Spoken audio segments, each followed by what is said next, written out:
believe we've got just about a full house, and I mean that metaphorically. I don't think that actually works because this is a stream and there's no house to fill. But thanks to everyone who's tuning in. As always, I appreciate it. Love that you guys come through and watch me make an ass of myself trying to explain fighting game concepts. And today promises to be no different. So today, we'll just jump right into it. I wanted to focus on a relatively big picture question that if you saw this on Twitter or whatever, you already know what it is. But it's the question that powers pretty much the core loop of fighting games, right? So everything that you enjoy or that that you find gratifying about fighting games pretty much comes down to answering this question. And the question is, why did I lose? And you can ask that salty, like, oh man, what the fuck, why did I lose that? Or you can be honest, like, and kind of, you take the self-improvement, like, I wonder why I lost that. I need to learn more. But fundamentally, we want to, like, we play fighting games and we have fun when we win. Winning is great. Winning is awesome. But we don't really learn stuff until we start losing. And it's the process of answering that question, why did I lose, that's so important, right? And this video, this stream, to all of you who are watching, is meant specifically, it should be applicable to anybody. Like, no matter what fighting game you're playing, whether it's Street Fighter or Rising Thunder or Puzzle Fighter, it doesn't matter, right? This is applicable to every game, and I think it's applicable to every player as well, right? So it's not necessarily, this is not a question that's only relevant for new players. This is not a question that's only relevant for experienced players. Hopefully, if I do my job right in this video, everyone will get something out of this. So before I start unpacking that question, I just want to point out, like, fighting games are a strange activity for us to apply ourselves to. Because when you think about anything else that you learn, you're probably, whether you're learning stuff at work, you're trying to pick up a new skill or learn a new job or whatever, you're learning stuff at school and you have a framework to work in. If you're working on becoming a better artist or a writer or even a martial artist, right? Any of these things, you typically rely on other people to show you how to do it, right?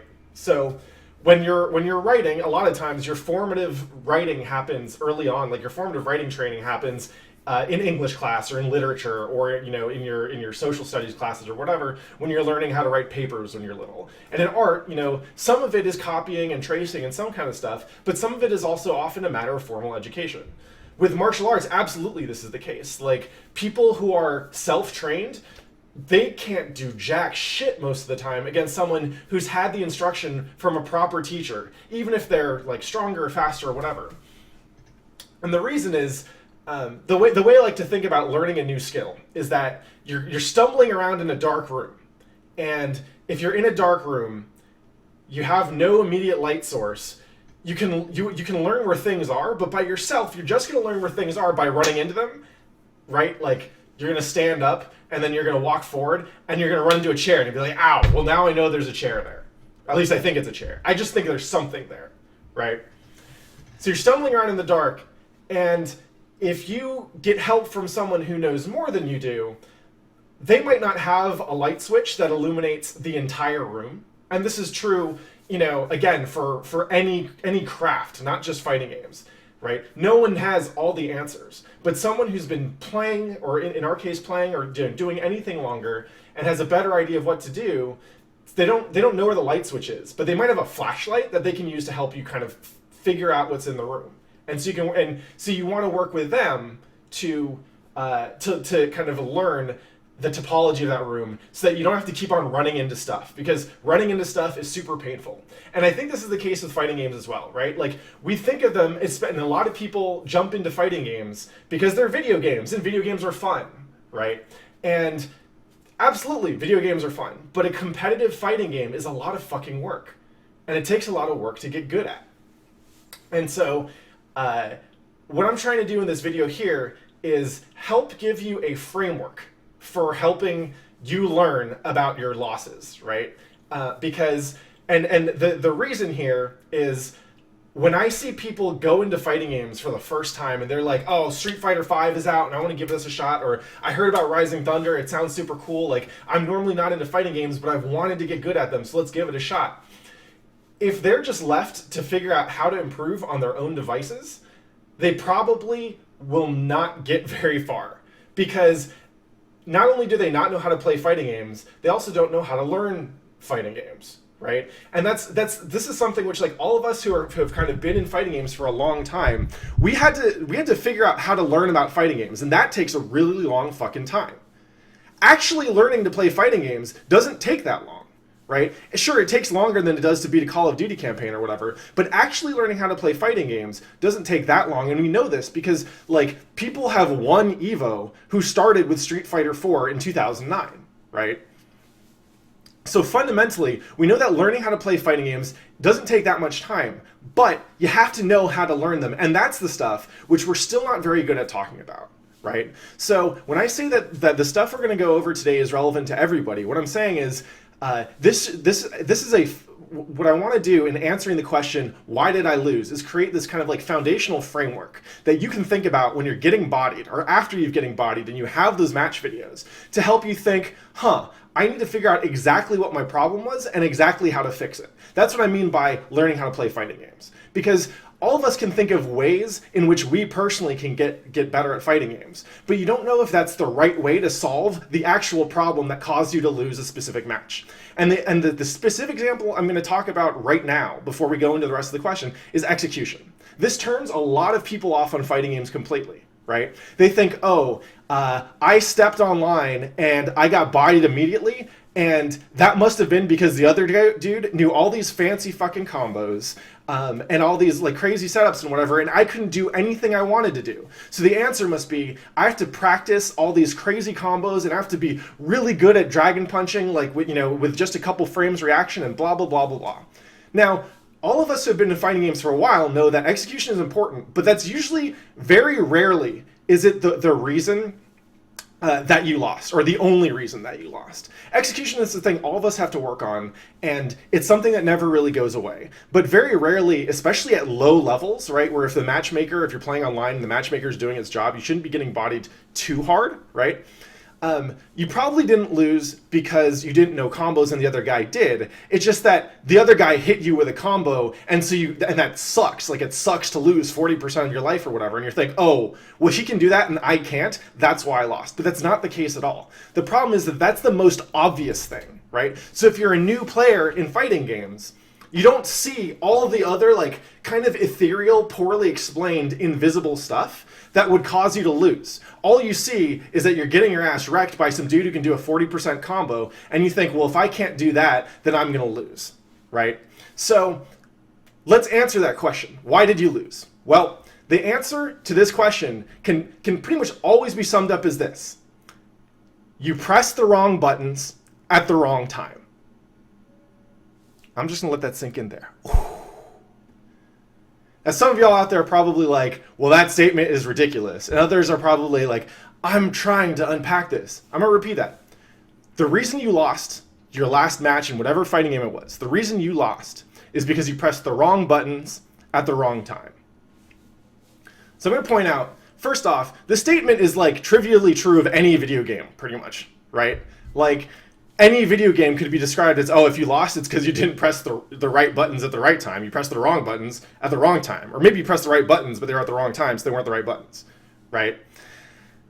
What you get out of that sentence, though, depends a little bit on your experience. Because if you're a new player, you probably heard that sentence and thinks, but Pat, you just said that execution wasn't the reason I lost, and it sounds like pressing the wrong buttons at the wrong time, obviously that's a problem of execution. But it's not. Right? Now, you may feel like it is. You may feel like execution was the problem because you weren't able to do the things that you wanted to do, and execution is the barrier between you and being able to do that. But I don't think that's actually the case, or if it is, it's not the only case. So now we're going to step through this answer, right? You pressed the wrong buttons at the wrong time. And in this sentence, we're going to unpack all the different things that you can use to study your last replays or your big losses or whatever and figure it out, okay? So first, let's focus on like the first real chunk, okay? Wrong buttons. What does it mean to press a wrong button? So if you're pressing the wrong button, that can be a problem with your execution, right? If you're not doing what you want to do, you're literally pressing the wrong buttons at the wrong time. That's stuff like missing a link in a combo or otherwise dropping a combo, right? Missing an anti-air, say if you press the button too late, right? Or missing super inputs, anything like that. Like, yeah, sure. If you did that, that is probably, that can be a contributing factor in your loss. But it's probably not the only thing that you need to worry about, and it's certainly not the only thing that's going to contribute to your loss, right? So what else could we mean by wrong buttons except for execution? Well, what are the right buttons? So in any given matchup, ask yourself this, in the rounds that you lose, right? Ask yourself, do you know what button you're supposed to be pressing in which situation, right? So whenever an opponent comes in and is trying to do something, and you press the wrong button at the wrong time, do you know what the right button is for that situation? If Ryu jumps in at mid-screen with a jump roundhouse, do you know which buttons win against that and which buttons lose? In other words, are you making meaningful decisions with each button press? Or are you just mashing on crouch medium kick at footsie's range because you know, quote, it's a good poke? How heavily have you studied the matchup? So think about it this way. If you don't know what the right buttons are, then even if it's the right time to press them, you won't know that, right? So when you're losing matchups, right? When you're losing against like someone's Ryu in online Street Fighter V beta or whatever, ask yourself if you've taken the character you're playing against into training mode and actually tested to see like, oh hey, what moves do I have that are good against this character? If you haven't done that, then your problem isn't execution. Your problem is that you actually don't know what the right buttons to press are, right? And I'm just going to point something out here. This kind of matchup study is stuff that a lot of people didn't do in Street Fighter 4. I didn't do it in Street Fighter 4 because I was lazy, right? Because it feels less gratifying than studying combos, but also because the way Street Fighter 4 works, it locks a lot of power behind a character, behind execution, right? If you're able to do consistent links, then, and consistent links starting from like a crouch jab, for example, that gives you access to a lot of power. So you don't actually necessarily need to study the matchups so much at lower levels, because what happens is, as long as you have access to that power, you just need to land that attack, a couple times, and you've got it, right? Street Fighter V and a lot of other like newer fighting games, I mean, this kind of core, like, hey, does my button beat your button, is like a lot of Guilty Gear play early on, right? Like, because there are just so many moves that you need to know what your options are in footsies, right? Street Fighter V looks like it's going to be a lot of this as well. And from what I've seen of Rising Thunder, it looks like a lot of matchup-specific study is involved just to learn what the right buttons are. So if you haven't done that, then don't worry about execution, right? Because execution, your problem with execution might be, oh, well, I didn't hit my anti-air dragon punch. But if you didn't need to do an anti-air dragon punch, if you would have been just fine hitting stand roundhouse or whatever as your anti-air, then that's great. Then you can solve your problem without having to worry about execution in that specific moment, right? And all you're doing is just figuring out, oh, my problem, my solution is I should know what the right button is. Also, keep in mind when we're unpacking the wrong buttons part, right? Keep in mind, sometimes any button is the wrong button. I'm going to repeat that again. Sometimes any button is the wrong button. So like,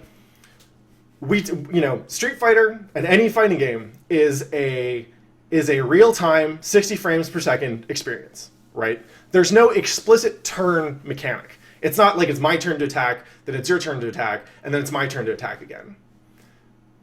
If you've been around fighting games long enough, though, you know that it is basically parts of it are turn-based. It just doesn't make that explicit, right? And this is where we talk about like frame advantage and disadvantage. I'm not going to go too into that because people have explained that elsewhere. I've explained some of this in my book, so if you haven't read it, go read it. It's pinned at the top of my Twitter page, right? But fundamentally, if I am in block stun, right? If you have made me block an attack, and you recover from your attack before I recover from blocking, then I have a certain set of moves that are just going to lose if I try and do them immediately out of block stun if they go head-to-head with one of your moves, right? If you have a 5-frame advantage, if you recover 5 frames before I do, and I try and do a move with, like 7-frame startup, you basically have a good 12 frames of advantage to just stick a move out there, right? And it'll beat anything I have that's not an invincible reversal, right? So if you envisioned, like, imagine that you had a table that just showed every single move, right, on this side of the screen, and every single move that your opponent has on this side of the screen, right? And you're like, ba ba ba ba ba ba ba, and it's all the different possible buttons that you could be pressing. If I'm at a 6-frame disadvantage or whatever, if you have a 5-frame advantage on me, then literally all of my stuff is going to lose to you except for like a dragon punch, okay? Or any kind of invincible reversal. So right there, we know that anything in that set that's not an invincible reversal is going to be the wrong button. Now, this is especially important for Street Fighter V, right? We know that Street Fighter V is going to heavily emphasize frame traps as part of the crush counter mechanic, right? So basically, certain moves will set you up for a big damage payoff, not if you connect them, but if you use them to hit your opponent out of the startup of their move, right? This means that blocking and blocking well and knowing when when it is your turn to attack is a critical part of whether you're whether you're actually playing the game well or not, right? So in that case, that is nothing to do with execution and everything to do with you just not knowing or not realizing that you're not pressing the right buttons at that point. So now let's walk into the second part of this talk, right? So we went over wrong buttons. Now let's talk about the wrong time. So I mentioned this earlier, but the right button at the wrong time is the wrong button. To go to the earlier example of Ryu's standing roundhouse, right? So his standing roundhouse is that sweet actual roundhouse kick. Also his crouch fierce punch. Both of those are the right button against anti-airs, or against jump-ins. They're not the right button if you don't press them in time, right? So if you press them early enough that your hitbox is out there, you're all good, you're gonna beat that jump-in. But if you press it too late, or if you press it way too early, then it's the wrong button. Crouch medium kick for footsies. That's the right button when your opponent is walking towards you, right? If your opponent is at like around sweep range, and then you press crouch medium kick as soon as you see them walk toward you, they're gonna get hit, and that's awesome. But it's the wrong button when they're walking away from you, because then they're not gonna get hit, unless they're at super point blank, and that's unlikely, right? But anyway, the point is, the right button at the wrong time is the wrong button. Now, time is actually the core resource in fighting games. It's not health. It's not even actually the timer, like the round timer. It's not your meter. It's not your V trigger. It's not your what other bars are there? Your ultra gauge, right? It's not your rage meter. Those are all secondary. Time is the core resource that we have to play around in fighting games. Everything in a fighting game is a constant struggle against time. And the way I think of this is, if you had inhuman reactions or godlike reads, say I either could react to everything you did the way, if you after one frame, or if I knew everything that you're going to do and exactly when you're going to do it, you could just win the game with dragon punches and throws. Kind of like CPU Ken in some versions of Street Fighter 2, right? Where like he just walks up to you, and there's a point at which the state machine check is like, hey, are they blocking? No? Dragon punch. Are they blocking? Yes? Throw. And if you are frame perfect, that's enough to win, right? Now, what I mean when I say time is the core resource that we have to play around is Street Fighter and fighting games in general, we like to use the analogy of rock, paper, scissors, right? 1, 2, 3. 1, 2, 3. Ah, damn, I lost, right? But it's usually not rock, paper, scissors, because rock, paper, scissors happens in one instant, right? Your conflict is resolved in the same frame. And that's usually not the case for a fighting game, right? Usually when it comes down to fighting games, what happens is they pick something, and then you have a limited amount of time to either react or have already prepared a read that is the correct answer, right? And the equivalent would be if we were playing rock, paper, scissors, but my right hand, which I guess is left for you guys, had to show his attack like 3 frames before the defending player, my left hand, right hand on your side, had to show his attack, right? That's kind of what fighting games look like. It's not that our attacks are all resolved simultaneously. there's 60 frames in a second. It's highly unlikely that you and your opponent are both going to perform an attack that resolves on specifically the same frame, right? Instead, what happens is every time I attack you, I'm making a bet that I can get away with something and that you can't either react to it in time or that you weren't expecting it to happen. And so I do that, right? That's fundamentally what throwing a fireball is. A fireball is a bet in time. I'm going to sacrifice time right now. I'm going to make myself vulnerable right now in the startup so that I can get a projectile out there that controls space, right? It goes, woo! It controls space in the latter half, right? So I sacrifice time, and what I get out of it is as I get time back as it travels across the screen, right? And when I throw that fireball, you can react to it, right? You can super through it, or you can jump over it, right? Or you can make a read. If you knew that I was going to throw a fireball, you can already be in the middle of something that'll stuff it, right? Like a sweep at the right range. But fundamentally, what we're playing with there is time. With the fireball, I'm trying to get time, and that time comes in the form of a frame advantage as the fireball travels across the screen, and you have to block it while I'm free to act, right? A Dragon Punch is the opposite. So Dragon Punch sacrifices time later for an attack right the fuck now, right? Oops. Basically, a Dragon Punch is the opposite of a fireball because I get an attack instantly, right? 0 frame or close to it, invincible startup.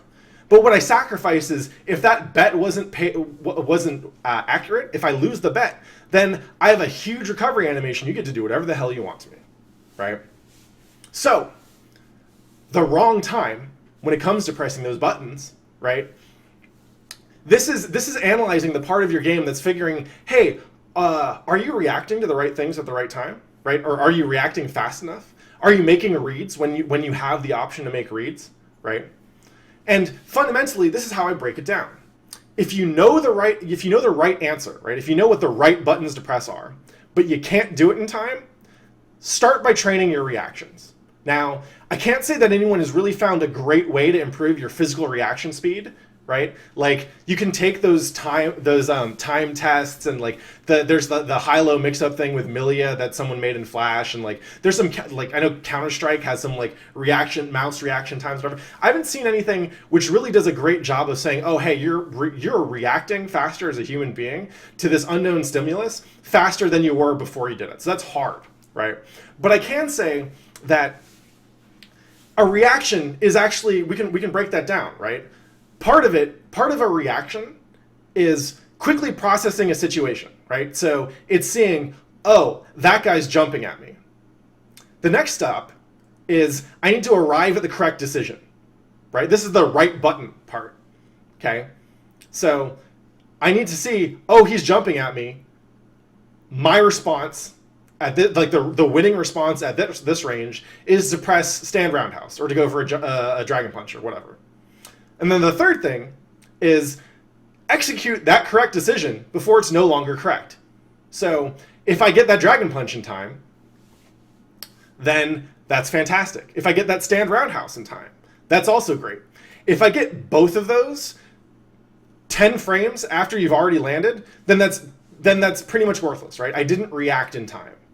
So if that is the anatomy of a reaction, right? You need to first recognize what's going on. You need to understand the correct decision, and then you need to execute that correct decision. We can start picking apart that a little bit, right? The best way to explain this, though, I don't even have to do in the stream, because Kyan Nisaki, the dude who made I Want to Be the Guy, and he talks a lot about fighting games. Shout outs to Kyan. I don't know if I'm pronouncing that name right, but whatever.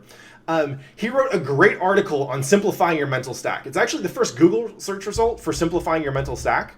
But I'm going to go ahead and link the article in chat, and if you're watching this on YouTube, I'm going to go ahead and link that there too, because it's really, really good, right? But basically, what he describes in this is if you are standing at half screen range, and you're thinking about all the possible things that you could be doing at that range, and then they jump, 90% of that stuff is going to lose, right? Like most of the stuff that's not explicitly an anti-air is going to lose, right?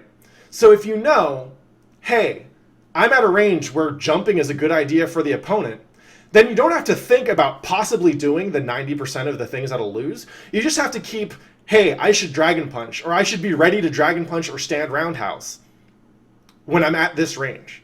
And that right there makes it easier for you to arrive at the correct decision.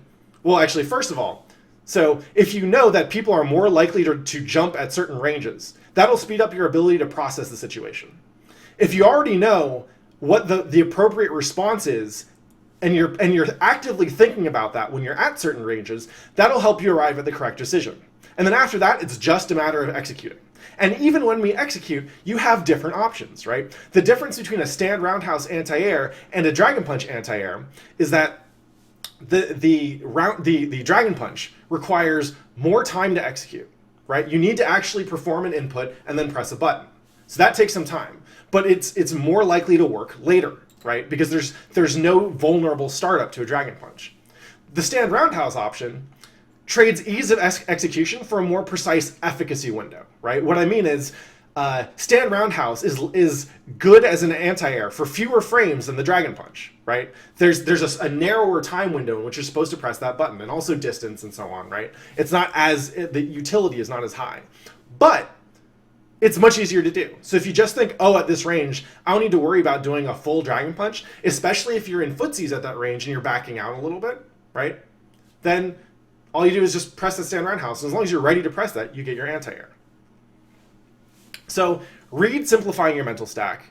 It's a really, really good piece for just kind of describing this process. And the way you want to think about it is, your character has like dozens and dozens of moves, but you don't need to pay attention to all of them. You only need to pay attention to the ones that are the right answer for something that your opponent would do at any given space and time. So if you're at half screen, right, if you're around here, and it's a Ryu mirror, all you're really worried about is, are they going to fireball? Are they going to jump? Are they going to walk forward and try and play footsies, right? You don't have to worry about 90% of your moveset. All you need to do is to be ready to deal with a fireball, a jump, or a walk-up sweep. And those moves, the answer is usually fireball. Like, you can fireball his walk-up sweep, you can dragon punch his jump, and you can walk up, and then walk-up sweep is like, if you didn't react to the fireball in time, then you get to stuff their fireball with a walk-up sweep, right?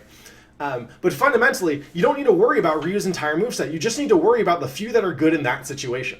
And so speeding up your reactions, I'm sure some of it is physical. Maybe if you take a shit ton of amphetamines or whatever, you will actually be able to react quicker. But for the purposes of this video, what you need to do is you need to be thinking about what the right moves to pay attention to are at any given moment in time, right? You don't need to think about all the wrong shit. What you need to do is understand that in certain situations, you only need to be worrying about a specific tool set. And so those are the things you've got to be ready to do. And when you watch your opponent, you're watching for a cue that they're going to do something to which one of the moves you're ready to do is the right answer. And if you see something and you get caught off guard, it's okay. Just block, man. It's all right. You'll get them next time. So, excuse me. So next step is, right, that whole conversation was in response to time, right? If you know the right answer, but you can't do it in time, then you need to train your reactions. Now, there's a gap here, right? The gap between your reactions and the ideal time to press a button is where your reads come in. So if you're a perfect player, then you don't need to worry about this, right?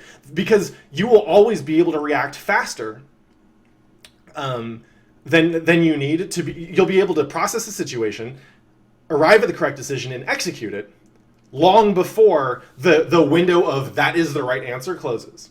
But obviously, not all of us are like that. Some of us are better at reactions and some of us are worse. That gap between your reactions and the ideal time to press a button is where your reads come in. Think about it this way.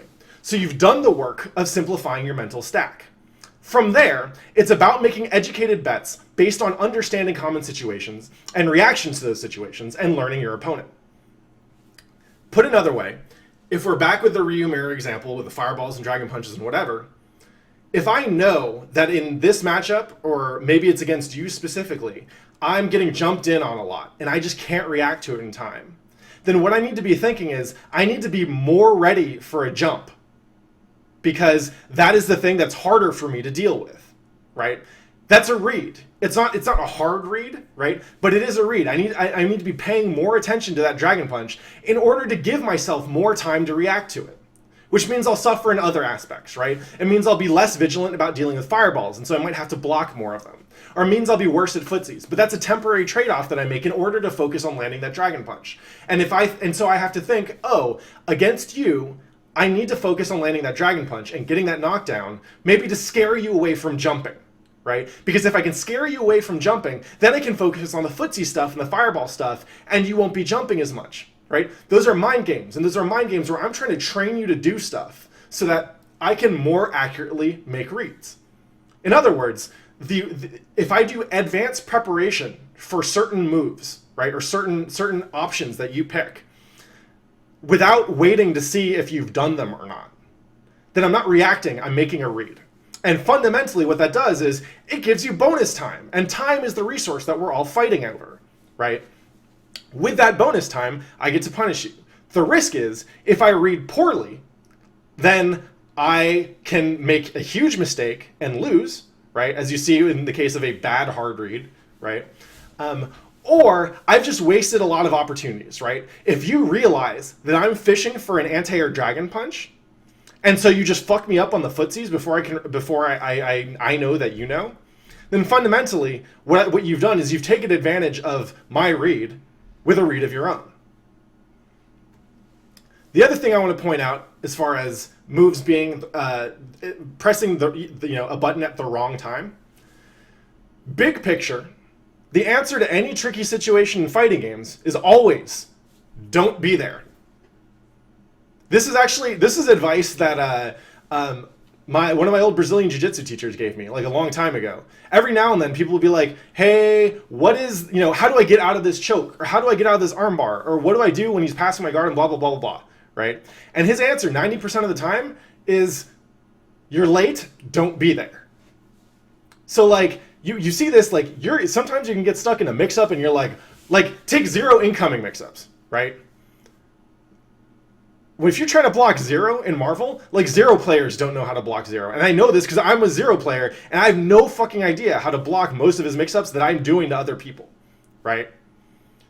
The answer, and this is Marvel, right? So it's kind of a garbage answer, but the answer is don't be there. Like, don't let yourself get incoming mix-up by 0, right? So when you're diagnosing your lost round or your lost match footage, remember, part of it is about figuring out the right answer at the right time. But the entire point of fighting games is we're trying to make this as unfair and as miserable for each other as possible. Like in the moment, right? After I beat you, whatever. But in the moment, I want you to feel like all the shit I'm doing to you is super broken, right? I want to make you want to play my character and try and do that shit to other people. And then you realize it's actually not that easy and I'm godlike, right? But you don't get that yet. So if you're trying to figure out how to get out of these complex situations, yeah, by all means, watch the setup and be like, oh, so what I need to do is I need to block this way and tech the grab and blah, blah, blah, blah, blah, right?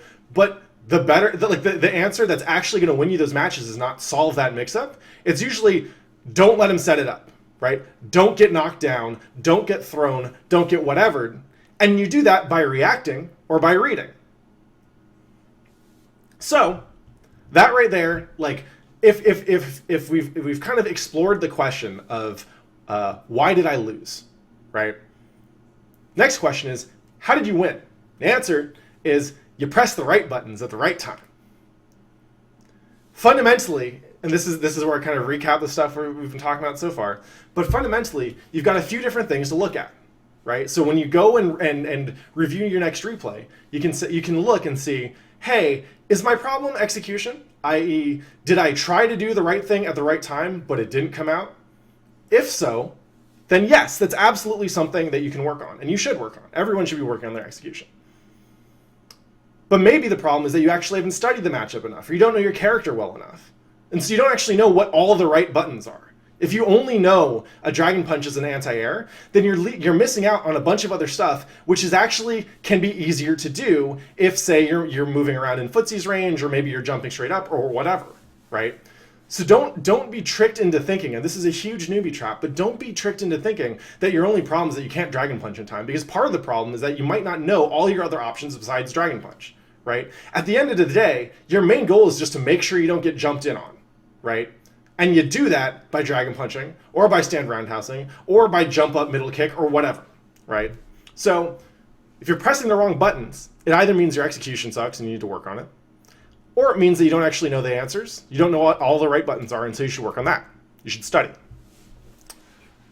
Second question is, am I pressing them at the wrong time? So if you're confident that you know the answers, but you still keep getting beaten out, right? Like, basically this is if you're watching your replay and you find, oh, I'm getting counter hit a lot, or I'm getting poked to death in footsies, right? Or I'm eating a lot of meaties or a lot of mix-ups on knockdown. Then your problem is probably that you're pressing things at the wrong time, right? Some of it might be that you're not cognizant of whether it's your turn or not, right? If you're eating stuff, if you're eating attacks and you're getting counter hit a lot from blocking, it means you're pressing buttons when it's not your turn, and so you're working at a disadvantage, right? Remember, the right button at the wrong time is the wrong button. The second problem within the time thing is you might either not be reacting in time, or you might not be taking the opportunity to make reads where you adapt to your opponent, right? Not everyone is the same. And the beauty of fighting games is going from, oh, I know how to play Ryu, to, oh, I know how to play Ryu into anybody, to, oh, I know how to play Ryu against your Ryu, against yours. Not just everyone else's, but yours, right?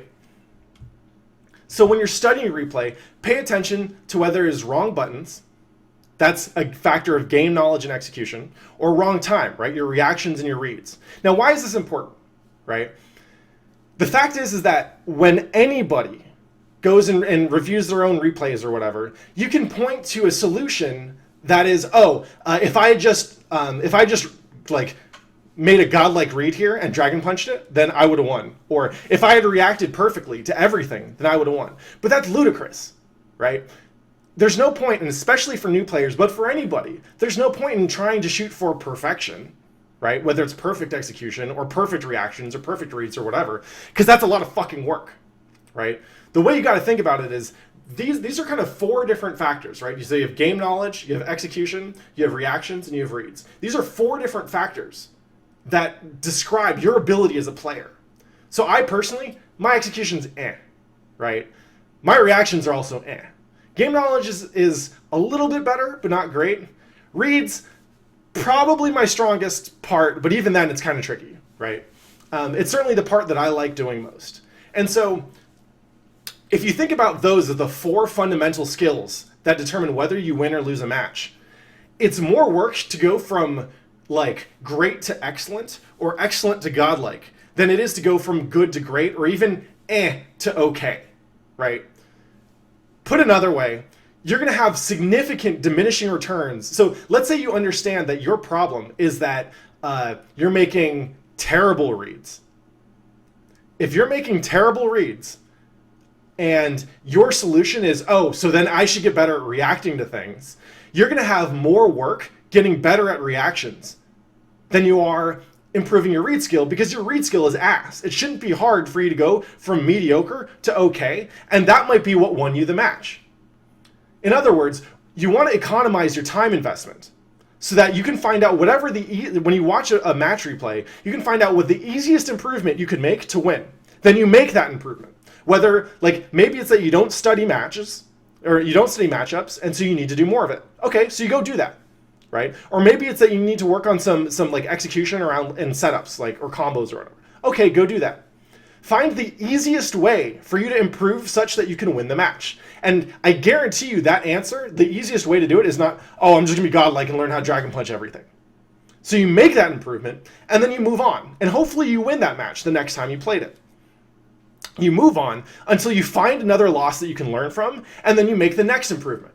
You want to break your improvement down into these small, manageable chunks, because your goal is not to get to Daigo. Maybe one day it is, but right now, that's not it. Your goal is just to beat the dude who you lost to yesterday. And you don't do that by practicing in order to take down Daigo. You do that by practicing, by getting better at whatever it is that dude who beat you yesterday doesn't beat you today. That is the path of improvement in fighting games. And that's what you need to know if you're a new player, right? You need to know that it's not all about execution. Yes, it's kind of sucks to get in the lab, right? And actually work on learning how to use a new controller, or learning how to control a new character or whatever. But that's, if you fixate on that, you're going to burn out, because most people don't like doing that kind of stuff. And that's not the only thing that fighting games are based out of. So one thing you could do if you want to take your time on working on your execution is you can pick characters that are easy to execute, right? Like Blanca in every game that he's in is significantly easier to execute than say like a Ryu or Ken. Now that doesn't mean that he holds up as well at the high level, but that gives you the chance to taste the game and to learn and develop all the other chunks of the game while working on your execution. And maybe at some point you decide, oh, I don't want to play Blanc anymore, but you've still learned a lot about that character and how he plays against other characters that will then inform your future matchup studies. And you'll always have a good idea of how to play against Blanca because you've been playing as him, right? These are all things that you can do to get good at fighting games that doesn't involve sitting down and, grinding out reps of combos on, in training mode for 2 hours, right?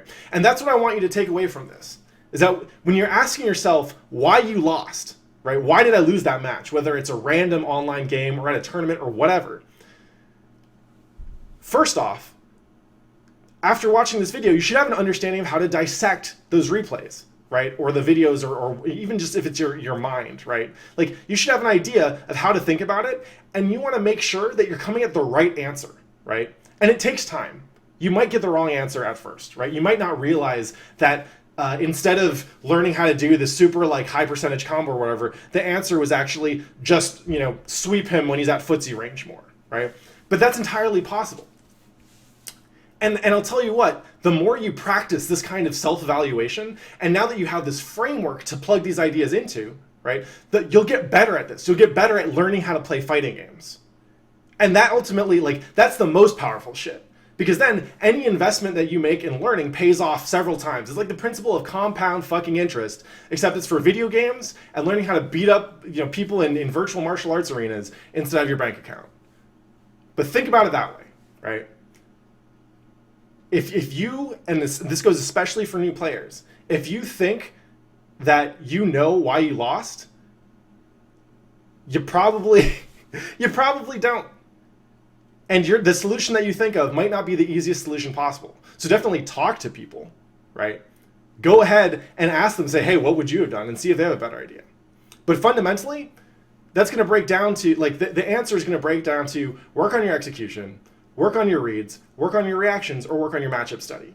And if the thing you're doing is not in one of those four, or and the tendency that you need to watch out for is if you keep on doubling down at what you think you're good at, you're going to end up not making the most of your training time. And so per hour or per day, you're not going to get as good as someone who puts more thought into how they got good and how they got better. Now, that's it for the lecture. But I want to point out, I try to do stuff on the show. I try to do replay reviews, and I'm going to be doing more of them where we go through that exact process and we try and figure out, okay, so this is a bad idea here. What you did here? What was the problem? Was it a failure to read, a failure to react, a failure to execute, or a failure of game knowledge? And from there, I should be able to help you level up at this. So if you have replays you want me to check out, send them to me. Send them on Twitter. At pattheflip. You can message them to me on I have a public Gmail account that I use for this. It's standfierce@gmail.com. Whatever, carrier pigeon, I don't give a fuck. Just hit me up with matches and I'll see if I can do my best to help you out. So that's it for the lecture. Thank you so much for watching. If you're a new viewer, please stick around and follow me. I tend to do interviews with cool people Mondays at 7 and lectures about fighting games, sometimes some kind of hands-on, in-depth, practical stuff.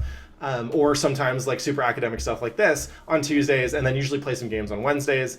Thank you so much for watching. If there's any questions, or anyone wants to talk about something in chat, I'm more than happy to stick around and chat for a little bit. But I really wanted to get that out there because I feel like there's gonna be a lot of people going into Street Fighter V and all the other fighting games coming out in 2016, and y'all need to keep this stuff in mind, right? Because this is stuff that if someone had told me this when I started playing CVS2 when I was 16, I probably would have gotten actually good at that game instead of just kind of bad. Right? And all the OGs out there who were all the people who were playing in 90s, early 2000s, everyone before Street Fighter 4, a lot of stuff, this is stuff that we had to figure out on our own, right? And hopefully the new generations can make use of this stuff. So Danny RGT says, what do you do when you're dumb when you play, but smart when you're not? When I play, I become significantly less smart, but when I'm not, when I'm not playing, I say smart shit. Well, part of it is I think you need to be paying attention to what you're thinking, right? This is like the idea of metacognition, right? You need to be able to think about what you're thinking while you're thinking it, right? And that's tricky, but you need to be able to understand, like, what am I thinking? And you practice this by reviewing your own replays and watching other people, because when you see yourself make mistakes or when you see other people make mistakes, it makes it much easier for you to see yourself making those mistakes in the moment and diagnosing them, right? You don't go into a match ready to troubleshoot problems. You go into a match knowing what your issues already are and paying it and keeping an eye out for them in case they crop up. Let's see. Any other good questions? Well, that's pretty much it. I hope that was useful to everybody. If you came in late and you want to check out the whole thing, I'm gonna post the video on YouTube as soon as I can. If I'm awake when it's done prepping and everything tonight, I'll post it. Otherwise, it'll be on there tomorrow. That's youtube.com/pattheflip. Tiny Angry Crab is asking what I thought about Street Fighter V, and Crackpawn asks, that better be whiskey. I'll start with the easy one. This is in fact whiskey.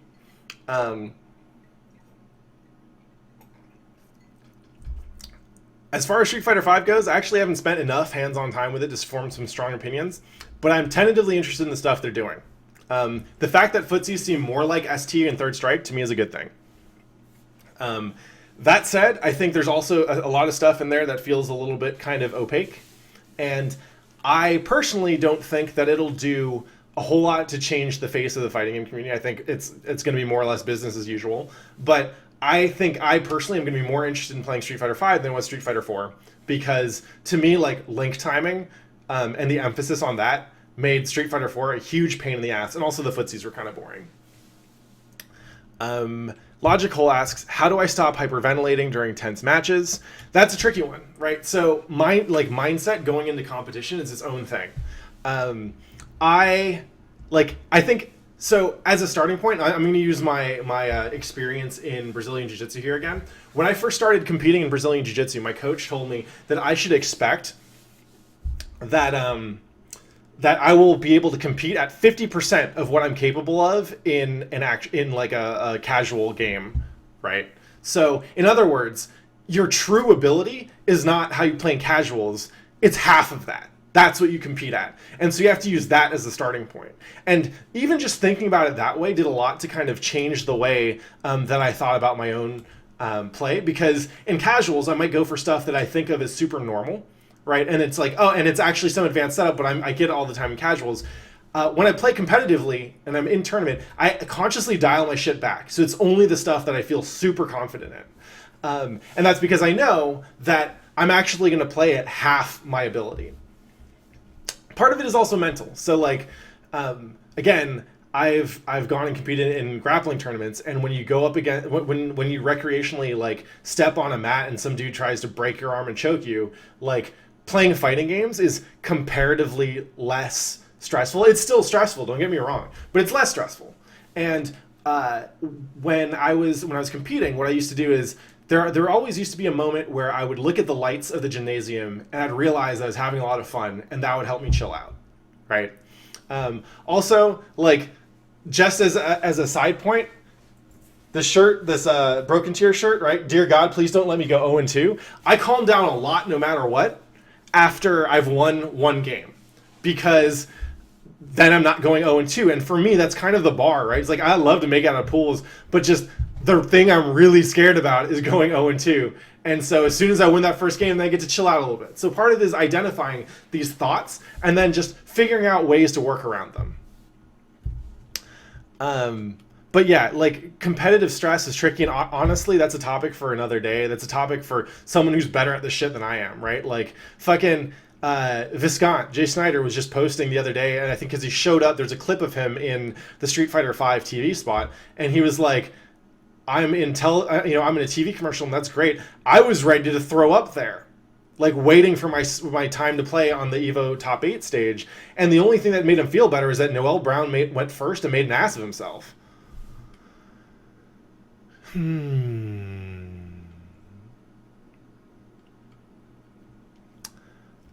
One more interesting thing. Let's see. So here we go. Best way to improve my neutral game. I play a very defensive reaction-based Balrog and barely ever try to play neutral. I mean, the way you do it is by forcing yourself to play neutral, right? So this is interesting because it basically means you've identified that there is something that is forcing you, there's something that you're bad at. And you need to get good at it, even if it means you're going to lose trying to get good at it.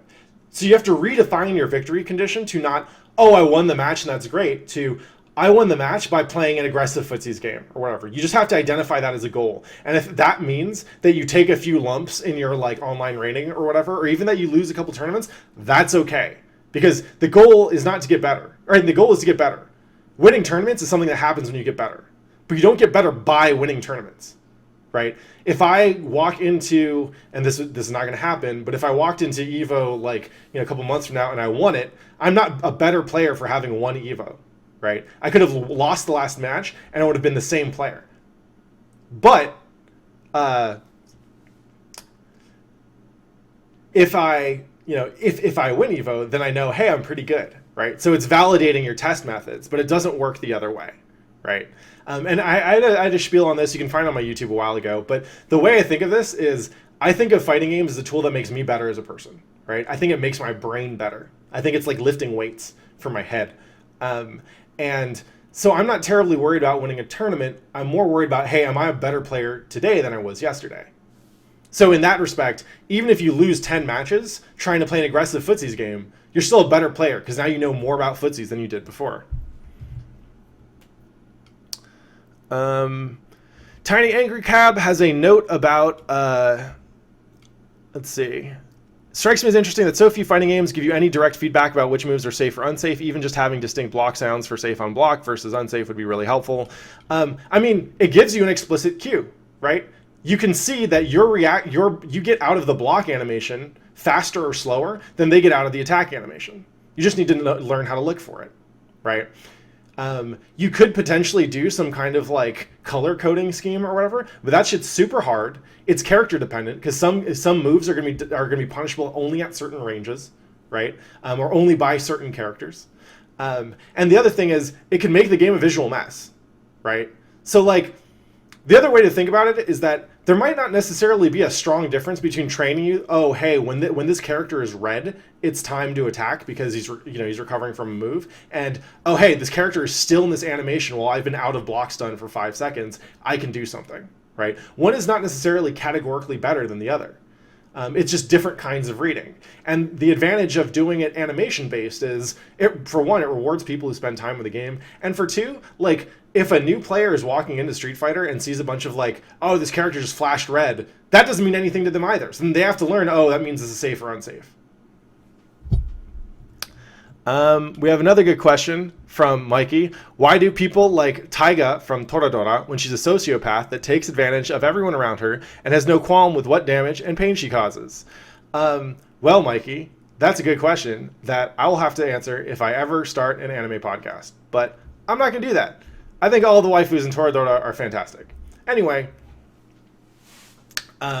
that's pretty much it. So, again, thanks everyone for watching. If you would enjoy more of this stuff, please go ahead and follow. And thank you so much. I'm going to peace out of here because I need to go make some dinner or something. So, good night, y'all. Peace out. Check this out on YouTube and share it with your friends. Bye.